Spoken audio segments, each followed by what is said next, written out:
Hello everyone, let me introduce myself. My name is Nazwa Salsan Indi, number study 254111153 from Management 25GX.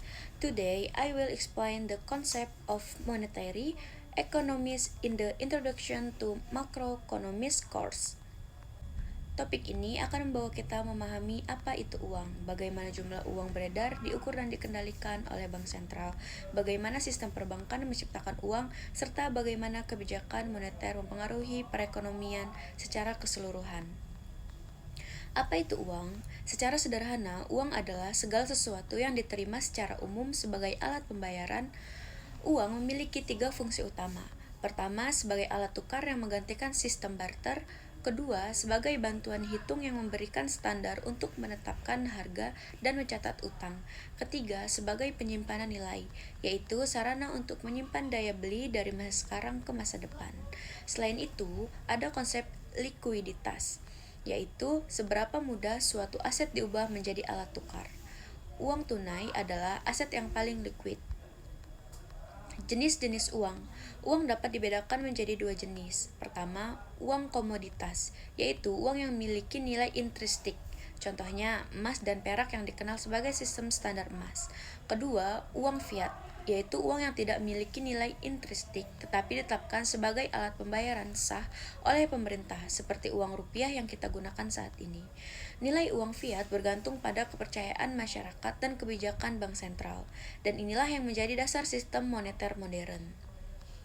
Mengukur jumlah uang beredar. Untuk mengukur jumlah uang yang beredar di masyarakat, digunakan beberapa agregat moneter. M1 adalah ukuran paling liquid, terdiri dari uang yang kartal yang dipegang masyarakat ditambah saldo rekening giro yang bisa ditarik sewaktu-waktu. M2 lebih luas lagi, yaitu M1 ditambah tabungan, deposito berjangka kecil, dan reksadana pasar uang. Perlu diingat, kartu kredit bukan termasuk jumlah uang yang beredar, karena sifatnya adalah utang, bukan alat pembayaran final. Bank Sentral dan Instrumen Kebijakan Moneter di Indonesia, Bank Indonesia bertugas mengendalikan jumlah uang beredar melalui 3 instrumen utama. Pertama, operasi pasar terbuka, yaitu jual beli surat berharga negara. Jika bank sentral membeli uang beredar bertambah, dan jika menjual uang beredar berkurang. Kedua, giro wajib minimum, yaitu persentase dana yang wajib disimpan bank di bank sentral. Jika persentase ini naik, uang beredar berkurang. Ketiga, suku bunga acuan yang memengaruhi suku bunga pinjaman antar bank dan biaya pinjaman dari bank sentral. Proses penciptaan uang oleh bank umum ini menjelaskan bagaimana bank menciptakan uang melalui sistem cadangan sebagian. Misalnya, seseorang menyimpan 100 juta rupiah di bank A. Sesuai aturan giro, wajib minimum 10%. Bank menyimpan 10 juta sebagai cadangan dan menyalurkan 90 juta sebagai kredit. Dana 90 juta ini kemudian menjadi deposit baru di bank lain, dan proses ini berulang terus. Total uang yang tercipta dihitung dengan rumus pengganda uang, yaitu 1 dibagi rasio cadangan. Jika rasio 10%, maka pengganda uangnya adalah 10. Artinya setiap 1 rupiah cadangan dasar bisa menciptakan hingga 10 rupiah uang beredar. Teori kuantitas. Uang teori kuantitas yang dirumuskan dengan persamaan M dikali V sama dengan P dikali Y.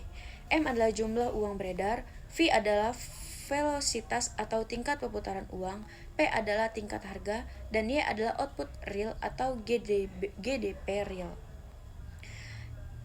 Implikasi utama teori ini adalah jika velositas dan output dianggap stabil dalam jangka pendek, maka pertumbuhan uang akan beredar yang berlebihan akan menyebabkan kenaikan harga atau inflasi secara proporsional.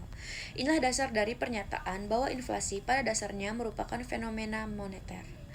Kebijakan moneter ekspansif versi kontraktif. Ada 2 jenis kebijakan moneter.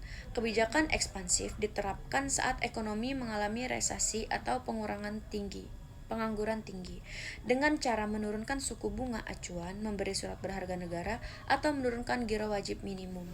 Efeknya, jumlah uang beredar naik, suku bunga turun, kredit, dan investasi meningkat, sehingga mendorong permintaan agregat, namun resikonya bisa memicu inflasi jika berlebihan. Sebaliknya, kebijakan kontraktif ditetapkan saat perekonomian mengalami overheating atau inflasi tinggi, dengan cara menaikkan suku bunga, menjual surat berharga, atau menaikkan giro wajib minimum sehingga jumlah uang beredar berkurang dan tekanan inflasi menurun. Meski berisiko memperlambat pertumbuhan ekonomi, mekanisme transmisi kebijakan moneter ini menjelaskan bagaimana keputusan bank sentral akhirnya berdampak pada perekonomian real melalui 5 tahap. Diawali dari bank sentral yang mengubah suku bunga acuan atau melakukan operasi pasar terbuka, lalu suku bunga pasar, yaitu suku bunga kredit dan deposito bank umum, ikut berubah.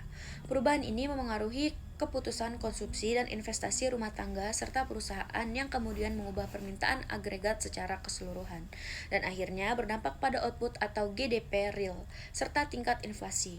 Perlu dicatat bahwa proses transmisi ini memiliki time lag, sehingga dampaknya baru terasa penuh setelah beberapa bulan, hingga lebih dari 1 tahun. Sebagai penutup, mari kita rangkum. Uang berfungsi sebagai alat tukar, satuan hitung, dan penyimpanan nilai, serta dibedakan menjadi uang komoditas dan uang fiat. Jumlah uang beredar diukur dengan M1 dan M2. Bank sentral mengendalikan jumlah uang beredar melalui operasi pasar terbuka. Penjelasan dari saya. Thank you for watching.